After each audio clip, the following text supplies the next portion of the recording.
नमस्कार दोस्तों, मैं सुनील सिंह राजपूत आज मौजूद हूँ उत्तर प्रदेश की धौरारा लोकसभा में। आपको बता दूँ, हमारी चैनल की ओर से एक चुनावी यात्रा चल रही थी। चुनावी यात्रा के दौरान हमने सोचा कि जो क्षेत्र में सम्मानित व्यक्ति हैं उनके मन का हाल जाना जाए और जो धरातल पे सरकार की जो योजना है वो जन जन तक लोग पहुंच रही हैं कि नहीं पहुंच रही हैं। इसी बीच हमारे साथ मौजूद हैं लोक भारती के संयोजक अतुल रस्तोगी जी। अतुल रस्तोगी जी से हम जानेंगे कि सरकार की जो योजनाएं हैं वो लोगों तक पहुंची कि नहीं पहुंची, और इस लोकसभा के चुनाव में जो इस धरातल पर चल रहा है इसके विषय में क्या माहौल है बताते हैं। तो जी सब आपका बहुत बहुत धन्यवाद कि आपने मेरे चैनल को समय दिया, यूथ इंडिया लाइव को। तो सबसे पहले इस लोकसभा के चुनाव के बारे में हम आपसे जानना चाहते हैं। प्रत्येक 5 वर्ष में लोकसभा का चुनाव होता है और इस बार भी लोकसभा का चुनाव होने जा रहा है। और जहाँ तक हमें लगता है कि पुनः मोदी जी के नेतृत्व में एनडीए की सरकार बनने जा रही है प्रचंड बहुमत के साथ। और सरकार क्यों बनने जा रही है, इसके पीछे भी कारण है कि सरकार ने पिछले 10 वर्षों में जो जो बातें कही थीं, अधिकांश बातों पे 100% वो खरी उतरी। चाहे लाभार्थी योजना के अंतर्गत पूरे भारत में समान रूप से आवासीय योजना जो चली थी, प्रत्येक निर्धन व्यक्ति को पक्का मकान देने की योजना थी और उस योजना को लगभग पूरा किया। आज प्रत्येक गरीब के पास अपना मकान है, प्रत्येक गरीब के पास शौचालय है, प्रत्येक गरीब के पास जो है उज्ज्वला योजना के अंतर्गत जो है गैस का सिलेंडर है, गैस का चूल्हा है, कनेक्शन है। और सभी को जो है जितनी भी लाभार्थी योजनाएं हैं, चाहे वो स्वास्थ्य की योजना हो आयुष्मान कार्ड के रूप में और बीमा की योजना हो, ऐसे बहुत सारी योजनाएं चलाई। और सबसे बड़ी बात थी उसमें किसी प्रकार का भेदभाव नहीं हुआ।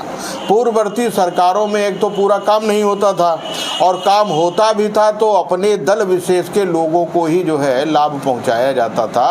सभी लोगों को समान तरीके से जो है लाभ पहुंचाने की प्रक्रिया नहीं थी। इन 10 वर्षों में जो योजनाएं चलाई गई हैं वो चेहरा देख के नहीं चलाई गई, केवल एक ही बात देखी कि पात्र व्यक्ति है और पात्र व्यक्ति है तो उस योजना का लाभ उस पात्र व्यक्ति को पूरा मिला। तो ये निसंदेह बहुत बड़ी बात है और भारत के प्रत्येक नागरिक को जो है इसका लाभ मिला। इसके साथ में एक जल शक्ति मिशन के तहत जो है गांव-गांव जो है शुद्ध पेयजल भेजने की जो योजना चल रही है उसमें भी 80% काम हो चुका है। तो ये भी बड़ी स्वागत योग्य कदम है। इसके अलावा मोदी जी के नेतृत्व में भारत का पूरे विश्व में जिस तरीके से नाम रोशन हुआ है वो प्रत्येक भारतीय के लिए बड़े गर्व की बात है कि एक देश का जब प्रधानमंत्री कहीं भी बाहर जाता है तो जिस सम्मान की नज़र से वहाँ के राष्ट्राध्यक्ष और वहाँ की जनता उनको जो है सम्मान देती है तो वो हम सभी भारतीयों के लिए बड़े गौरव के क्षण होते हैं।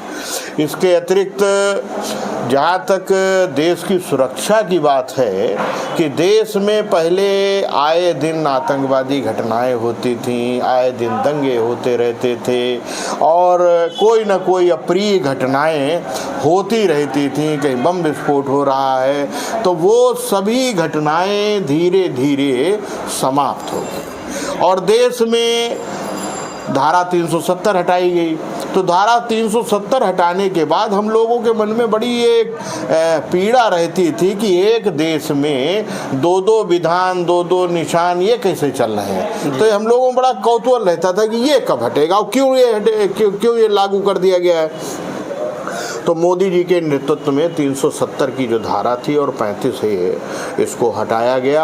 आज कश्मीर में पहले बड़ी आशंका व्यक्त की जाती थी कि खून की नदियां बह जाएंगी, ये हो जाएगा वो हो जाएगा, कुछ नहीं। वहाँ का जो आम नागरिक है वो भी मुख्य धारा में जुड़ा है और उसको भी लग रहा है कि देश सही हाथों में आगे जा रहा है। और हम उम्मीद करते हैं कि जिसे हम लोग गुलाम कश्मीर कहते हैं, वो कश्मीर भी जो है शीघ्र ही POK जो है वो भी भारत का हिस्सा भविष्य में बनेगा।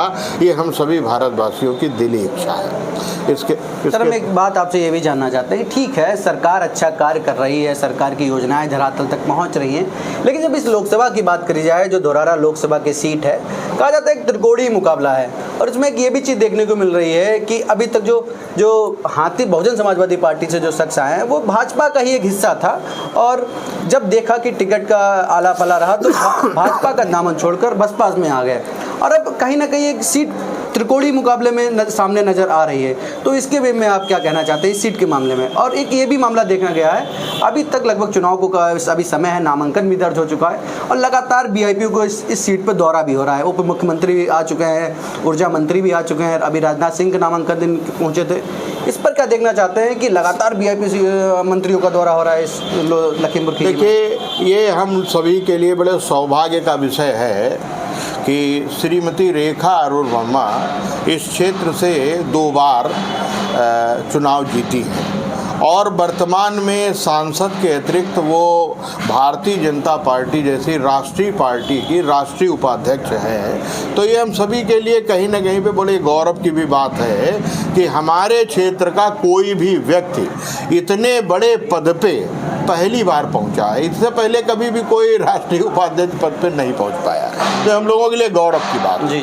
और दूसरी बात ये है कि जब भारतीय जनता पार्टी एक ऐसी पार्टी है जो कार्यकर्ता बेस की पार्टी है और यहाँ पर जो है बड़े ही टीम वर्क तरीके से काम होता है, और आप देखते होंगे कि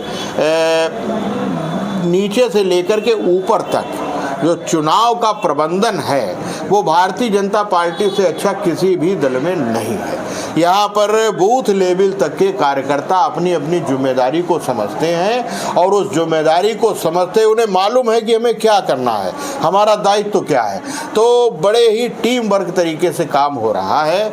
और अभी जो आपने नाम सुने हैं वो तो नाम है ही है, साथ में जो हमें अभी तक सूचनाएं मिली हैं उन सूचनाओं के आधार पर संभवतः और भी यहाँ पर बड़े नेताओं का आगमन होने वाला है। इससे हमारे क्षेत्र में एक पहचान भी होती है और भविष्य में और अच्छा काम करने की प्रेरणा भी मिलती है। क्या लगता है जो भाजपा से बसपा में गए हैं इससे कोई पार्टी को नुकसान आपको लगता है? कुछ भी नहीं, कोई नुकसान। देखिए, इससे पूर्व का जो चुनाव था वो सपा और बसपा का संयुक्त प्रत्याशी रेखा अरुण वर्मा जी के खिलाफ लड़ा था और कांग्रेस से भी उस समय पूर्व केंद्रीय मंत्री जो हैं वो चुनाव लड़े थे। तो उस वक्त भी बहुत अच्छे मतों से रेखा अरुण वर्मा जी जीती थी और इस बार भी वो तो एक वो नारा कहा जाता है क्यों पड़े हो चक्कर में, कोई नहीं है टक्कर में। तो ये हकीकत है क्योंकि मुकाबला है कहीं पे नहीं, मुकाबला लोग बनाने की कोशिश कर रहे हैं। बाकी चुनाव जो है वो देखिए जन समाज का अंतिम व्यक्ति भी चाहता है कि मोदी की सरकार दोबारा तीसरी बार बने और उसमें रेखा अरुण वर्मा को यहाँ से जीता के भेजना है, क्योंकि जब हाथ समर्थन में उठाए जाते हैं तो हमारी लोकसभा धौरारा का भी हाथ उठे उनके समर्थन में की है, मोदी जी के समर्थन में रेखा अरुण वर्मा की भी उपस्थिति है। तो उसके लिए हमारा जो क्षेत्र का आम मतदाता है, आम मतदाता को इससे मतलब नहीं कि कौन भाजपा में था कौन जो है दूसरे दल में जाके लड़ रहा है। आम मतदाता मोदी जी को वोट देगा और रेखा अरुण वर्मा को वोट देगा, इसमें किसी प्रकार का कोई संशय कहीं पर हम देख नहीं रहे हैं।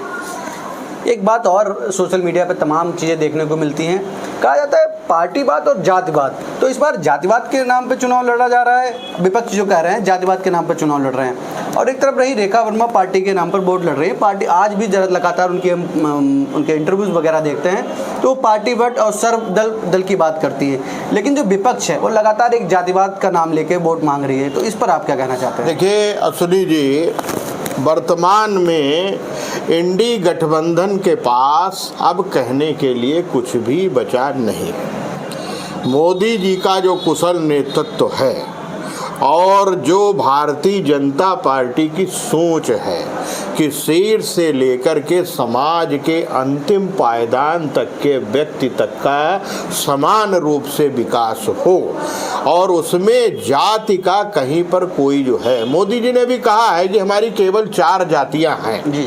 और उन 4 जातियों में उन्होंने कहा है कि हमारी जाति है गरीबी, हमारी जाति है युवा, हमारी जाति है महिला और हमारी जाति है किसान कल्याण। हमारी ये जातियां हैं और इनका विकास जो है हमको हर स्थिति में करना है। और हमारा जो भारतीय जनता पार्टी का जो चिंतन है एकात्म मानवता, हमारे पंडित दीनदयाल उपाध्याय जी ने जो बात दिया था एकात्म मानववाद, एकात्म मानववाद में कहा गया है कि समाज के अंतिम व्यक्ति तक विकास होना चाहिए। तो समाज के अंतिम व्यक्ति तक विकास हो रहा है। और आप सुनी जी, आप भी देख रहे होंगे कि पूर्व में जितने भी लाभार्थी योजनाएं चलाई गई हैं वो क्या किसी जाति विशेष को दी गई? तो समाज के हर वर्ग को दी गई और किसी का चेहरा देख के नहीं दी गई। जिसने वोट दिया उसको भी लाभ दिया गया, जिसने वोट नहीं दिया उसको भी लाभ दिया गया। तो भारतीय जनता पार्टी की नज़र में सभी भारतीय हैं और प्रत्येक भारतीय का विकास करना भारतीय जनता पार्टी का संकल्प है। ठीक है, तमाम जो योजनाएं हैं वो तक जन जन तक पहुंच रही है। लगातार मैं भी क्षेत्र में भ्रमण कर रहा हूं, तो भ्रमण में दौरान मुझे एक चीज़ ये भी देखने को मिली, जो विपक्ष है एक महंगाई को लेकर भी काफ़ी बात करता है कि पहले चीज़ें सस्ती थी अब वो महंगी हो गई हैं, इसमें तमाम चीज़ें लोगों को दिक्कत होती हैं। जब हमने जनता से उसे पूछा कि आपको फ्री राशन भी मिल रहा है, तमाम से खाते में पैसे भी आ रहे हैं, तो तमाम चीज़ें महंगाई को लेकर जनता ने बैक टू मुझे जवाब दिया। तो इस पर क्या कहना चाहते हैं कि जो महंगाई बढ़ रही है इस पर जो विपक्ष सरकार को घेर रही है, इस पर आपका क्या मत है? देखिए अश्विनी जी, विपक्ष के पास कहने के लिए कुछ नहीं जी। आपने देखा होगा कि अभी वैश्विक बीमारी कोरोना आया था और कोरोना काल में महीनों के हिसाब से लोग अपने घरों में रहे और उस वक्त भी प्रत्येक गरीब से गरीब व्यक्ति का भी ख्याल रखा गया था कि कहीं पर कोई भूख की स्थिति ना हो, भुखमरी की स्थिति ना हो। फ्री राशन और ये सभी चीज़ें दी गई। महंगाई क्या ये है कि महंगाई क्या केवल खाद्य पदार्थों में बढ़ा है या डीजल पेट्रोल पे बढ़ा है? महंगाई देखा जाए तो तुलनात्मक दृष्टि से ये एक स्वाभाविक प्रक्रिया है कि आज जो जिस चीज़ का जो भाव है आज से 10 साल बाद वो भाव नहीं रहेगा, कई गुने का फर्क हो जाएगा। तो ये तो एक स्वाभाविक प्रक्रिया है भाई। पहले जमीन एक जमाना था 10,000 रुपए बीघे बिकती थी, वही जमीन आज की तारीख में 2.5 लाख रुपए बीघे है, तो 25 गुना जमीन बढ़ गई। वही गेहूं जो है किसी जमाने में 150 रुपए कुंटल बिकता था, वही गेहूं आज जो है 2500 रुपए कुंटल का हो गया। तो हर चीज का एक स्वाभाविक प्रक्रिया है। जो विपक्ष बार बार चिल्ला रहा है तो उसको विपक्ष को ये समझना चाहिए कि देश में आज कोई भी व्यक्ति भूखा नहीं सोता है।